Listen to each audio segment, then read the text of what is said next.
I'm Ashley, 28 years old. I got married to a colleague who had been working at the same company before me, about 2 years ago. My husband Noah, who is 2 years older, was the one who made the first confession of love. We couldn't have children for a while after getting married, but thinking it was about time given our ages, we started trying to conceive and successfully became pregnant. We're expecting the baby by the end of this year. Now that my morning sickness has settled, I've entered the stable mid-pregnancy stage, so I'm starting to think about various preparations for childbirth. I lost my parents early, so I am deeply grateful to his parents, George and Madeline. They are also eagerly looking forward to the birth of their first grandchild. They live quite in the countryside, so we don't get to meet often, but they always say, "You have to take good care of yourself. Make sure you eat well to give birth to a healthy baby, and send us nutritious foods and fresh vegetables and fruits they grow themselves." Thanks to them, I've recently gained a bit of weight, probably because I've been enjoying too many fresh veggies and fruits now that I'm in the stable period. I have an older sister. Her name is Patricia, 32 years old. She's already married and has a cute daughter. My 3-year-old niece, Emily. Noah's big brother, Harry, who is the same age with Patricia, adores her and is already declaring, "I'm not letting her marry off, and anyone who asks for her hand in marriage, I'll knock him out." Patricia just laughs it off, saying, "Silly, isn't he?" Well, it's a lively but good family. Now that I'm pregnant, my sister has become a great mentor, offering me advice. Ask me anything you don't know, okay? Since she's experienced, I'm looking forward to learning a lot from her. She also has some baby items she no longer uses, which could help with our expenses. When I go to the gynecologist, my sister Patricia accompanies me. Our doctor, Victoria, is a seasoned female physician. She is kind and trustworthy. Once, we even had Noah join in for a lecture. First of all, the pregnant woman is the center of everything. Her needs come first. Oh yeah, is that so? Noah looked nervous. Of course, I'm not saying the husband should do all the housework. Pregnant women need some exercise too. However, you shouldn't let her carry heavy items or reach for things on high shelves. Let her exercise moderately, but don't overdo it. That's the basic rule. I see. Noah nodded to the doctor's explanation. Don't worry, I can handle cooking and shopping, so it would help if you could assist with cleaning and laundry. I straightforwardly asked Noah for help. Well, that's not much different from now. Leave the heavy shopping to me. He responds with a smile. It makes me genuinely happy that Noah is so proactive in saying such things. I quit my job after getting married, and now I work part-time at a local supermarket, cashiering and stocking shelves for about 3 to 4 hours, 3 days a week, which is easy on my body. Many coworkers who have given birth before are considerate and offer advice. Recently, Noah's job has become busier. Since we worked at the same company, I am familiar with what he does. It's a clerical work, so except for the fiscal year end, there shouldn't be much overtime.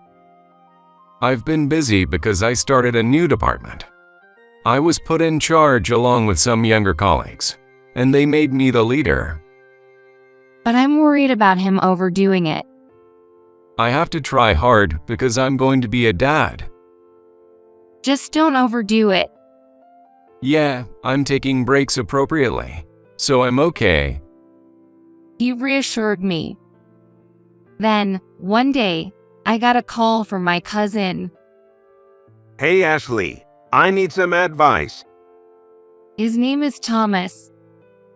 He is 2 years younger than me and just got married last year. His wife is Alice. They were classmates and have been dating since high school. He recently found out she's pregnant and often consults me, since I have a bit more experience. So, what do you want to know? Well, Alice's morning sickness is really bad, and it's hard to watch because she's suffering. She can't eat anything because she can't stand the smell of bread. What should I do? Silly, isn't it? If she can't eat bread, let her eat cake, right? That's like saying Let Them Eat Cake by Marie Antoinette, or a cake logic. Anyway, seriously, tell me, how were you at that time? I just gave up on things that smelled bad and ate what I wanted to eat. Also, I made sure to drink plenty of fluids. Oh yeah, having mint-flavored chewing gum or candy helped me feel better. Okay, got it. Thanks, Ashley. If anything else comes up, I'll call you. If my older sister Patricia is mentoring me about childbirth, then my cousin Thomas is my protege. Our houses are close, and since he runs his own business, it's easy for him to find time, so we had many opportunities to meet even before he was married. On the other hand, my husband Noah started working more weekends, saying it was due to his job. He wanted to sort through the documents he collected during the week all at once on his days off. Lately, we've been spending less time together, and I've felt Noah's attitude changing. One night, upset about his frequent holiday work, I complained. "Can't you do something about work? You said you'd support me with the housework, but I'm doing it all." My belly has grown so much that even cutting my nails has become a challenge. This is an important time for my job. Couldn't you support me a bit? Instead of just ignoring my requests, he started demanding support from me. I understand, but it's hard for me too. My belly is already this big. I'm trying hard for our child too. Don't just push your own agenda on me. And what? I heard you've been meeting a man outside recently. What? A man? Oh, that's just my cousin Thomas. He helps me with shopping when you're not around. Cousin, really? It seems like you've been meeting him several times for a while now. He's family, so of course we meet. Well, just bear with it a little longer. We remained somewhat strained as the due date approached. Then the labor pains started, and I headed to the hospital. Patricia accompanied me to the hospital. The birth canal is already open, so let's go straight to preparations for delivery. After you give birth, you'll be admitted for postnatal care. Patricia contacted Noah, but he said he was too busy with work to attend the birth or help with the hospital preparations. So, Patricia took care of all the hospital preparations. 5 hours after arriving at the hospital, I successfully gave birth to a baby boy. Despite the excruciating pain, the midwife said it was a very smooth delivery, and seeing my baby's cute face even made me think it was a good experience. That night, Noah came to the hospital. Give Ashley some praise for her hard work. You should hold him too. The doctor Victoria spoke to Noah with a smile. I was exhausted in bed, but I imagined Noah's happy face. However, Noah didn't smile and remained silent even as he looked at the baby. Then, Noah muttered something. Is this really my child? What? What are you saying? Is that your first question? I was dumbfounded. He'll grow on her. Trying to compose myself, I followed up with what Victoria had said. This is our child. Let's work hard to raise him. Even so, Noah was expressionless. Then, suddenly, he said, Doctor, I have a request. Please do a DNA test on the baby. What? I was speechless at Noah's words. For a moment, I didn't understand what was happening. Considering a DNA testing, does he really doubt he's the father? That's ridiculous. Victoria was also taken aback. Well, we can do that, but that's not something you should say on the day of the birth. She tried to dismiss him, but Please, by all means. Noah was adamant and requested the test. Do you doubt me? That's terrible. Really terrible. Postpartum pain forgotten. I shouted loudly. I just want to know the truth. If it confirms the child is really mine, that's all that matters. I'll be relieved. Or is there some reason you're worried about the test? Is he suggesting I have something to hide? Really terrible. I'm not asking for gratitude, but demanding a DNA test all of a sudden is the worst. Sensing the futile argument brewing, Victoria intervened. Let's do the test. She agreed, albeit reluctantly. I was unhappy, but since I knew the child was definitely mine and Noah's, I decided to accept the challenge if he insisted that far. When Noah left the room, I broke down in tears. I had thought Noah would be happy. Instead, the fact that he doubted me enough to demand a DNA test. Later, as Noah had requested, we did the DNA test and decided to discuss the results when Noah visited the hospital the following weekend. On the day of the report, Noah appeared unusually calm. In the hospital room, Victoria pulled out the report. I'll just tell you the conclusion. Okay.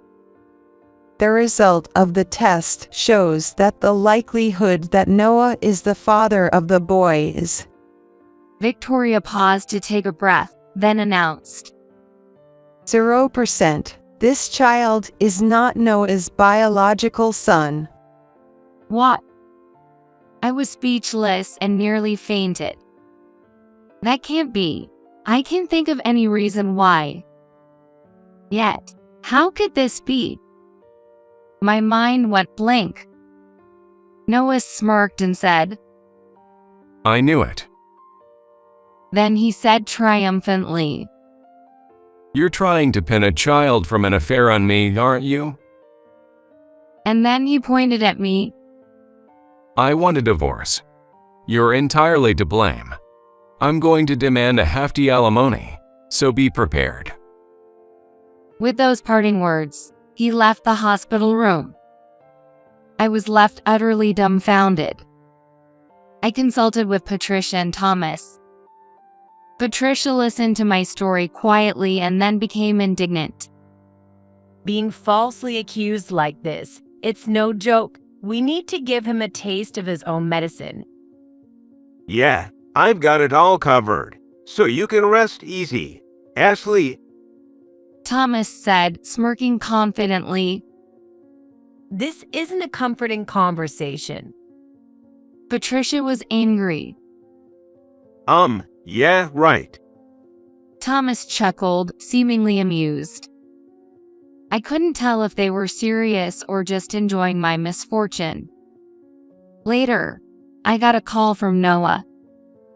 I've decided to go through with the divorce. My parents agreed to.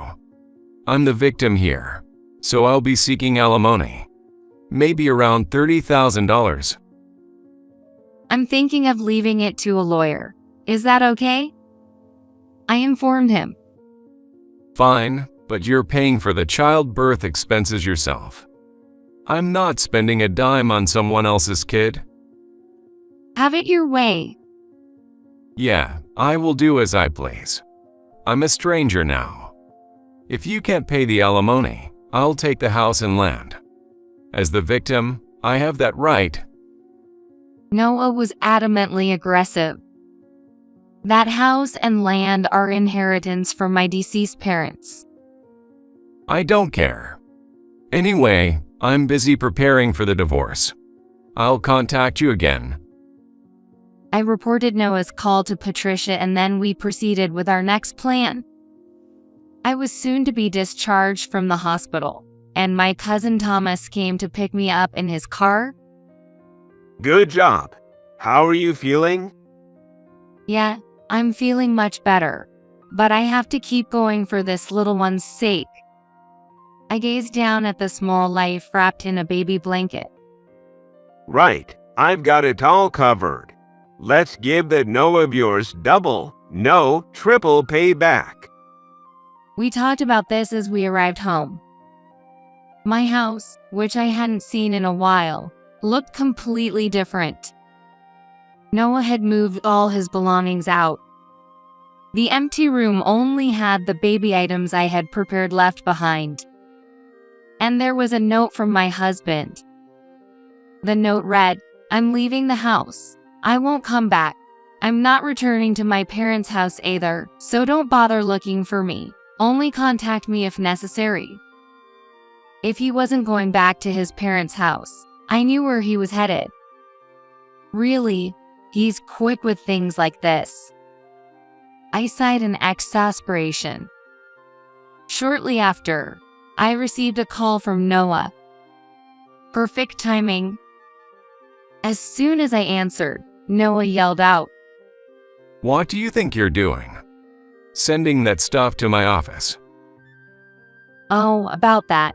Well, since you wouldn't tell me where you are, I had to send it to your office, right?" I responded nonchalantly. How could you? My boss demanded an explanation, and I had to tell him about our divorce. Thanks to you, the whole office knows, and now everyone is looking at me strangely. It seemed my plan had indeed caused a stir around Noah. "It's none of my concern. You saw the contents, right? Make sure you come to the lawyer's office. Don't try to run away." Who's running away? You'd better be prepared to. I'm ready to fight this through. Apparently, the notice of content arranged by the lawyer had reached his company. I can just imagine Noah panicking. Yes, Noah's encirclement is nearly complete. And then, we had a discussion about the divorce at the lawyer's office. Noah's parents were also present. I was accompanied by my sister Patricia and her husband. Her husband is Harry. Harry, who works in construction, treats me like his own sister. And then the discussion began. Ashley cheated and had a child, then tried to pass it off as mine and raise it on my money. This is highly malicious, so I demand not only alimony but also compensation for the house and land in Ashley's name. This was Noah's main reason and condition for the divorce. Oh wow, he's quite bold. I was fully prepared and at ease. The lawyer explained, "We understand your story.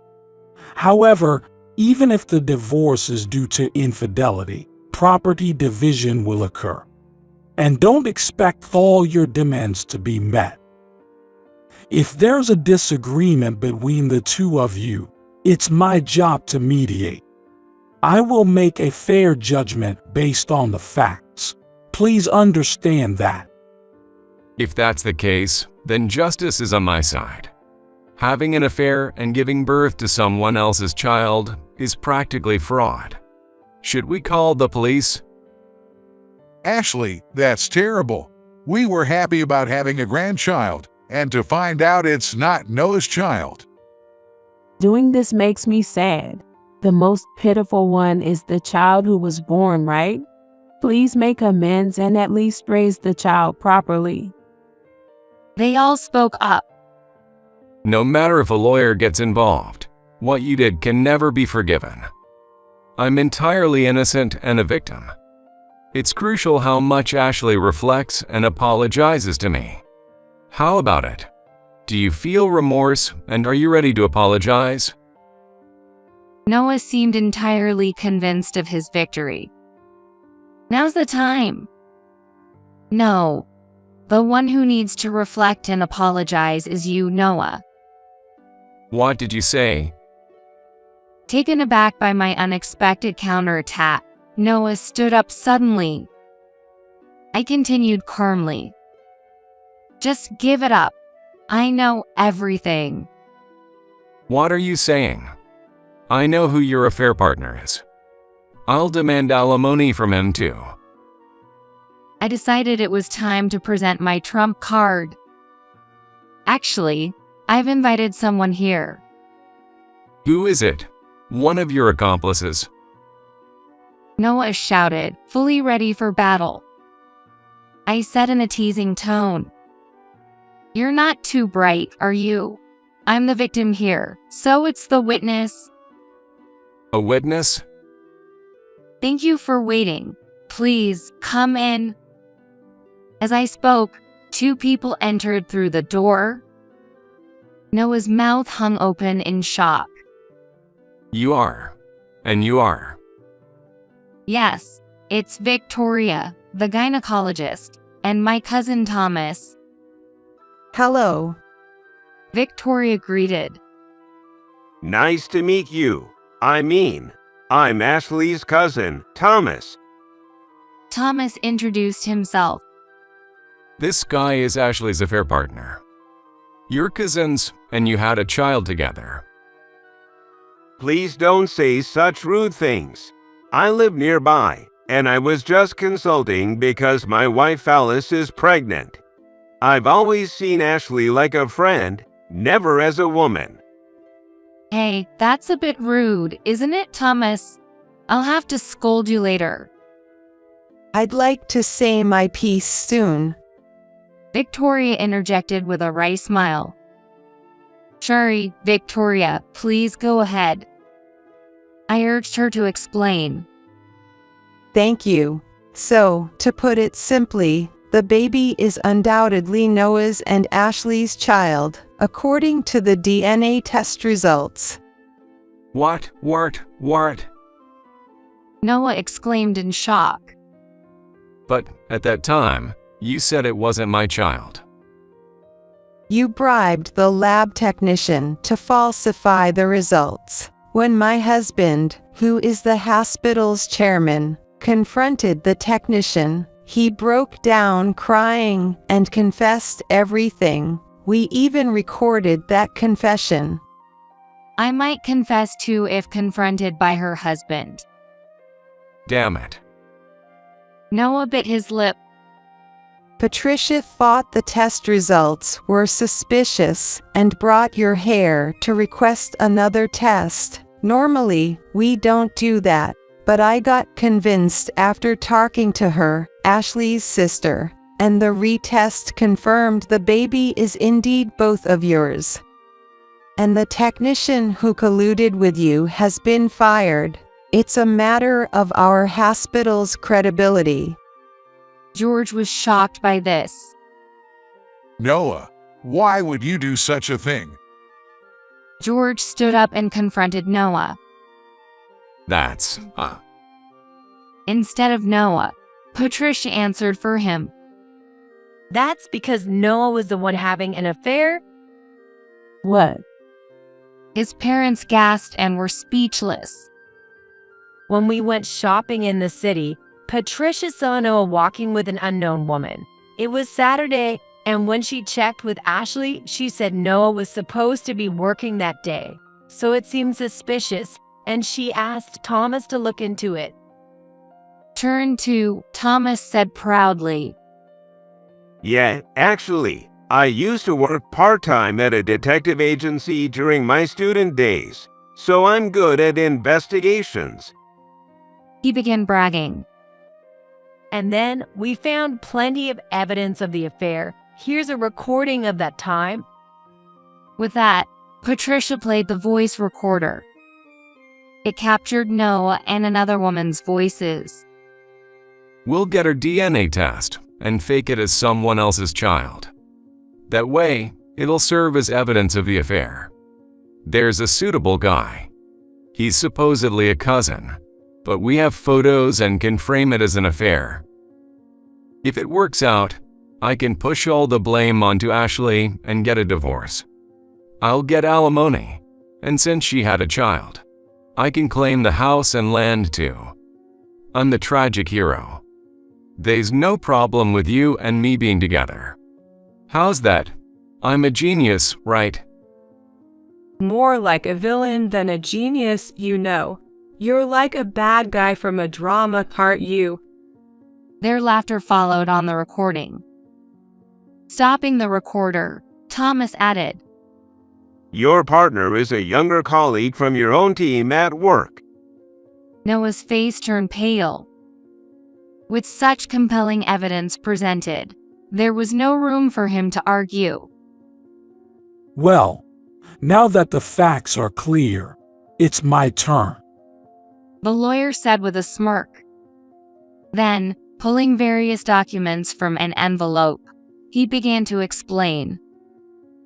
Here are Ashley's demands. She requests a divorce from Noah. She has stated that she will not pursue the matter of the DNA test falsification, so we will not address it here. We will seek alimony from Noah and the woman he was involved with. Additionally, we will demand property division and child support from Noah. His parents were utterly stunned by the unexpected turn of events. Noah, intensely questioned by Patricia and me, was utterly devastated. I filled out the divorce papers, signed my part, and had Noah write his portion. The completed divorce papers were promptly submitted by the lawyer. After leaving the office, we celebrated with drinks at a nearby bar, and thus, I divorced Noah. I received a substantial amount in alimony and a lump sum for child support. By the way, I named my son Adam. It seems his parents had advanced the money. Noah was completely cut off from his parents. He is said to be repaying the debt little by little. Noah's affair partner was a woman from his company. Their affair during work hours came to light, and both were dismissed for violating company policies. Abandoned by that woman, he struggled to find new employment and is now working part-time at a gas station. I live with my son, Adam. He's still young, so I've taken a leave of absence to focus on childcare. It looks like we'll manage with the alimony for a while. Adam is adorable, and as I took photos and videos, my cousin Thomas edited them and uploaded them to a video site. This unexpectedly became quite popular. Thanks to the site's popularity, I even started earning money from the videos. The earnings were substantial, so I decided to save for Adam's future. My parenting is supported by those around me. Patricia, of course, and the ladies from my part-time job also helped. Especially the ladies, who would shop at the supermarket on my behalf when I couldn't go out. And the manager would deliver them to my home. In fact, the manager, who was also divorced, was encouraged by the ladies to get closer to me. When Adam turned 1, the manager proposed to me. Despite being a manager, he's down to earth, works hard, and treats everyone equally, which I really appreciated. Since he always delivered groceries to our home, it didn't take long for my fondness to turn into affection. I happily accepted his proposal. Adam had met him many times and was fond of him, and he seemed trustworthy because he cared about Adam. Although I accepted his proposal, We couldn't get married right away and went into a preparation period. Recently, Adam started calling him Dad. It seems I've managed to recapture the happiness I once let go. This time, I'm determined to hold on to this happiness tightly. As I watch Adam's peaceful sleeping face, I made this resolve: